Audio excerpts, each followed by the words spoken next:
మీ కళ్ళద్దాలిక పక్కన పెట్టేయండి. ప్రతి కంటి సమస్యకి బెస్ట్ సొల్యూషన్ ఇస్తుంది అమెరికన్ లేజర్ ఐ హాస్పిటల్.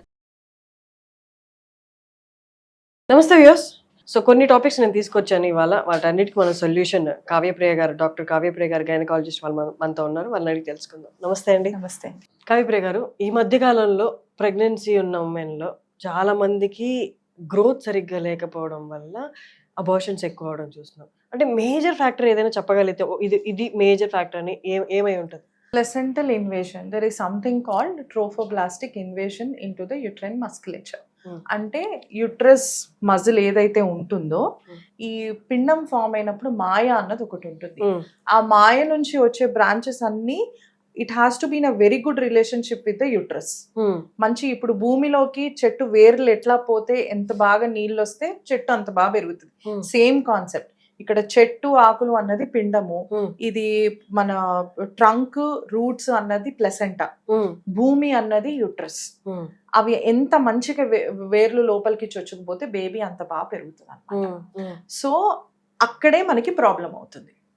అక్కడ మనకి ఎందుకు ప్రాబ్లం అవుతుంది? ఒకటి inadequate trophoblastic invasion because of advance age. అందరూ ప్రెగ్నెన్సీ ఇప్పుడు ఏజ్ తర్వాత అవుతున్నారు 30+. సో 30 తర్వాతే మనకు అన్ని షుగర్ కానీ బీపీ కానీ స్టార్ట్ అవుతుంది. ఎందుకంటే your body is going into form of resistance. అది 30 years వరకు పని చేసి చేసి చేసి కొంచెం ఒక రెసిస్టెంట్ ఫామ్ లోకి వెళ్ళిపోతుంది. సో ఇట్లాంటి ఏజింగ్ ఫ్యాక్టర్స్ ఉన్నా కూడా, లేకపోతే progesterone deficiency, progesterone and HCG are inter dependent. మీకు ప్రొజెస్ట్రాన్ డెఫిషియన్సీ ఎందువల్ల వస్తుంది? పీసీఓడి వల్ల వస్తుంది. 5గురిలో ఒకరికి పీసీఓడి ఉంటుంది. పీసీఓడి ఉంటే ప్రొజెస్ట్రాన్ డెఫిషియన్సీ ఉంటే హెచ్సిజి డెఫిషియన్సీ ఉంటే inadequate placental growth or function. అవి ఎప్పుడైతే ఇన్అడిక్వేట్ ఉంటాయో దాని వేర్లు అన్నవి సరిగ్గా పోవు గర్భసంచి లోపలికి.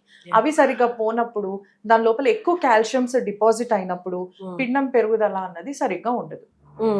అదొకటి. అండ్ ఏజ్ తో పాటు షుగర్ రావచ్చు, బీపీ కూడా రావచ్చు. బీపీ షుగర్ ఉన్నప్పుడు కూడా బేబీ గ్రోత్ అనేది సరిగ్గా ఉండదు. షుగర్ అన్కంట్రోల్డ్ ఉంటే ఐయుజిఆర్ ఉంటుంది. Sugar controlled and just above control ఉన్న వాళ్ళకి బిగ్ బేబీస్ ఉంటాయి అన్నమాట. అండ్ బీపీ ఉన్న వాళ్ళకి ఏంటి అంటే ఆ ప్లెసెంటాలో ఎక్కువ కాల్షియం డిపాజిట్ అయిపోయి ఐయుజిఆర్ అన్నది ఒకటి డెవలప్ అవుతుంది. ఎంత ఉన్నా కూడా అంటే 8 months వచ్చినా 9 months వచ్చినా కూడా బేబీ వచ్చేసి 7 months మనకు కనిపిస్తూ ఉంటది. ఇది ఎక్కువగా ఎలాంటి వాళ్ళలో చూస్తామంటే when your body is in a state of inflammation. ఈ రోజుల్లో ఎక్కువ మంది బాడీస్ లో ఇన్ఫ్లమేషన్ చాలా చూస్తున్నాము because of altered physiology in women. ఒకప్పుడు చాలా రిలాక్స్డ్ గా ఇంటి పని చేసుకొని మధ్యాహ్నం తిని గంట పడుకొని రాగానే ఇల్లు హస్బెండ్ చూసుకొని హ్యాపీగా ఉండేవాళ్ళు. ఇప్పుడు జాబ్ స్ట్రెస్ అయిపోయింది, బిజీ లైఫ్ స్టైల్ అయిపోయింది, ఎన్విరాన్మెంట్ పొల్యూషన్ అయిపోయింది, పీసీఓడి అయిపోయింది, ఎక్సర్సైజ్ లేదు. వీటన్నిటి వల్ల బాడీ ఒక ఇన్ఫ్లమేటరీ స్టేట్ లోకి వెళ్ళిపోయింది చాలా మంది వరకు. సో దాని వల్ల కూడా పీసీఓడి వస్తుంది. పీసీఓడి వల్ల మనకి ఇన్అడిక్వేట్ ట్రోఫోబ్లాస్టిక్ ఇన్వేషన్ కూడా అవుతుంది. సో దాని వల్ల కూడా బేబీ పెరగకపోవడం అనేది జరుగుతుంది అన్నమాట. ఈ ఎన్వైరన్మెంటల్ పొల్యూషన్ వల్ల నాకు తెలిసి అన్ని ఫ్యాక్టర్స్ కన్సిడర్ చేస్తే మెయిన్ గా ఎఫెక్ట్ అవుతుంది ఒక్కటే జెండర్ అనిపిస్తుంది, ఫీమేల్. ఎస్, మేల్ లో కూడా ఉంటాయి, but female is place for giving birth. కాబట్టి ఎక్కువ అందులో చూస్తున్నాం. ఎంత microplastics are seen even in the foetus also. చిన్న చిన్న micron sized microplastics are seen. అంటే ప్లాస్టిక్ మన బాడీలో ఎంత వెళ్ళిపోయిందో చూడండి.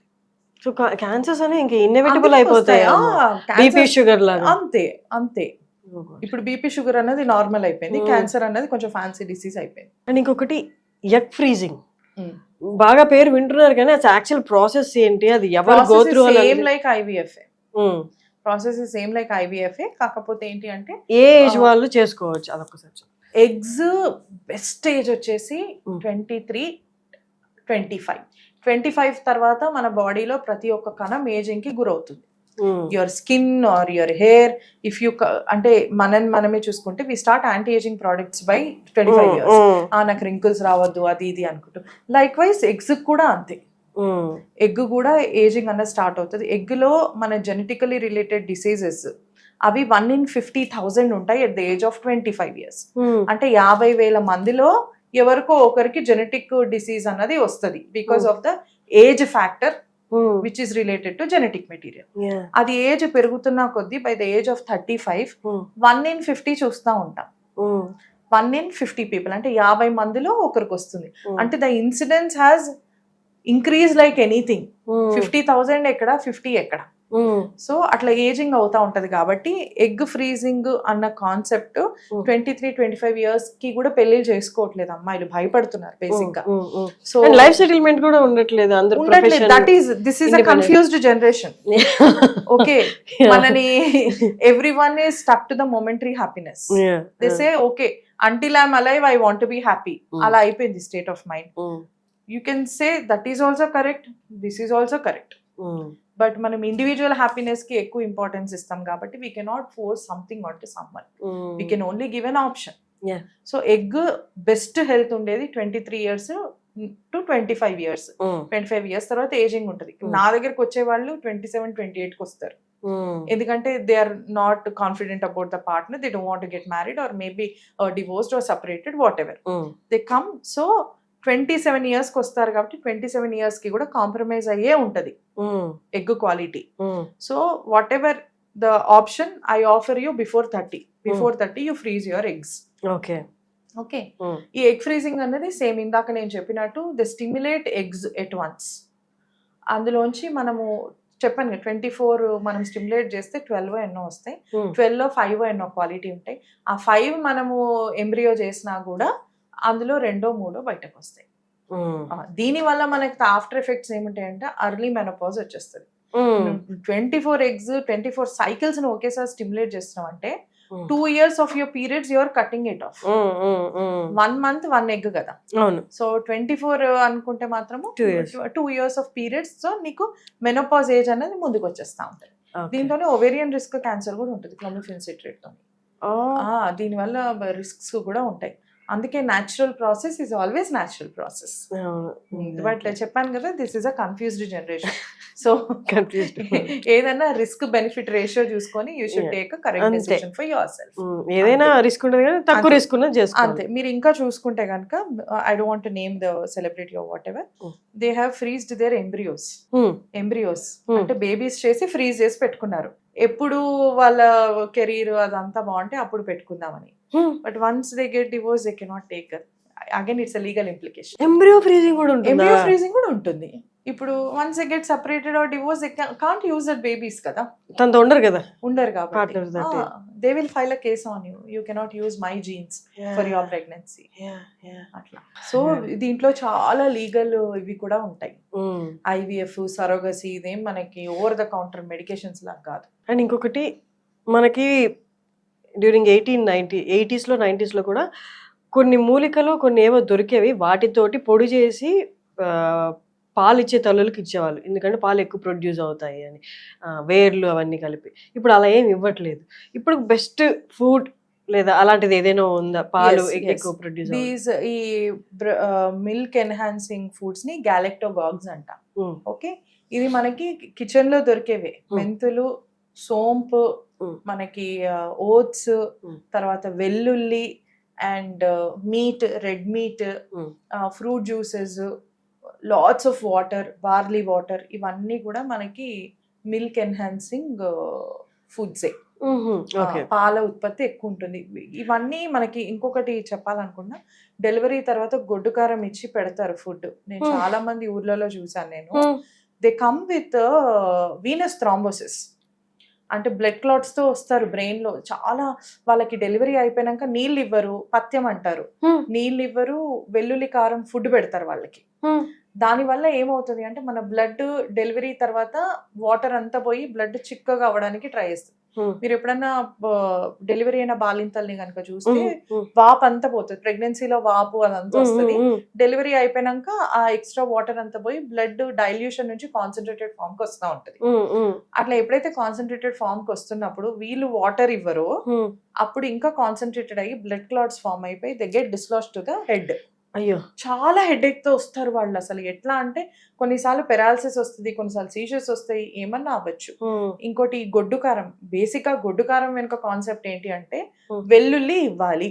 వెల్లుల్లి మామూలుగా టేస్టీగా లేకపోతే తినరు కాబట్టి కొంచెం కారంగా వేసి అన్నంలో కలిపి పెడతారు అన్నట్టు, పాలు బాగా వస్తాయి అని. మీరు వెల్లుల్లి ఇవ్వండి, but give it in a healthy form. After you give వెల్లుల్లి మీరు ఒక 2 liters ఆఫ్ వాటర్ ఇవ్వండి, ఇమ్మీడియట్ గా బ్రెస్ట్ మిల్క్ ప్రొడక్షన్ అవుతుంది. అది అర్థం చేసుకోవాలి. కొంచెం add a bit of science to your మూఢనమ్మకాలు or whatever, to your Indian science, and ultimate గా పేషెంట్ బెనిఫిట్ అవ్వాలి కదా, మదర్ బెనిఫిట్ అవ్వాలి. దాని హాఫ్ మీరు ఇంటర్వ్యూ స్టార్టింగ్ లో అన్నట్టు హాఫ్ నాలెడ్జ్ హాఫ్ ఏ తెలుసు. So let us make it complete. You give that but you give lots of water. అట్లా. ఎగ్జాక్ట్లీ. అండ్ షుగర్ డయాబెటీస్ అవ్వడం వైల్ ప్రెగ్నెన్సీ, ఆ షుగర్ లెవెల్స్ అనేది కంట్రోల్లో పెట్టుకోవచ్చా విత్ ఫుడ్? పెట్టుకోవచ్చు విత్ ఫుడ్. అంటే ఎస్, మనము ప్రెగ్నెన్సీ ప్రీ ప్లాన్డ్ ప్రెగ్నెన్సీ అయితే బెటర్ గా ఉంటది. మీ షుగర్స్ ఎంత ఉన్నాయి దాన్ని కట్ చేసుకొని మీరు నార్మల్ అయ్యాక కన్సీవ్ అవ్వాలా అది మేమంతా ప్లాన్ ఇస్తాం ఎవరైనా పెరీ కన్సెప్షనల్ కౌన్సిలింగ్ వస్తే. సో అలాంటి వాళ్ళకి ముందు నుంచే షుగర్స్ కంట్రోల్ ఉంటాయి, వాళ్ళకి టాబ్లెట్స్ మీదనో డైట్ మీదనో ఏదో ఒకటి బాడీ సెట్ చేస్తాం. బట్ వన్స్ ఒకసారి ప్రెగ్నెంట్ అయ్యాక your placental hormones will give insulin resistance. That is inevitable. అది కొన్ని బాడీస్ కి నార్మల్ ఉంటుంది, కొన్ని బాడీస్ కి షుగర్ లాగా బయటకు కనిపిస్తుంది. సో వీళ్ళకి కూడా కొందరికి కన్సీవ్ అయిన వెంటనే మేము OGTT 75 grams అన్నది ఒకటి ఇస్తాం అన్నమాట. టెస్ట్ గ్లూకోజ్ ఎంత వరకు టాలరేట్ చేస్తుంది బాడీ. సో అందులో కనుక అబ్నార్మల్ వస్తే వాళ్ళకి మెడిసిన్స్ విత్ డైటో లేకపోతే ఇన్సులిన్ విత్ డైటో లేకపోతే ఎక్సర్సైజో అవన్నీ చెప్పి రెగ్యులర్ గా మానిటర్ చేస్తూ మేము ఎప్పుడు వాళ్ళకి టచ్ లో ఉంటాము. ఎమర్జెన్సీ షుగర్స్ అట్లా ఏమన్నా ఉన్నా కూడా they will reach us out and we will tell the solution. లేకపోతే హాస్పిటల్ కన్నా వచ్చి అడ్మిట్ అవ్వాలి. So it's from minimum to variable, ఇంకా ఫ్రమ్ పర్సన్ టు పర్సన్ అలా. సో విన్నారు కదా కావ్యప్రియ గారు చెప్పింది. మీకు ఏమైనా డౌట్స్ ఉంటే క్లారిఫై అయితే ఓకే, బట్ లేదు నాకు కన్సల్టేషన్ కావాలి అనుకుంటే మీరు కావ్యప్రియ గారిని కన్సల్ట్ అవ్వచ్చు. Sunshine KIMS hospital. Thank you అండి, థ్యాంక్ యూ సో మచ్.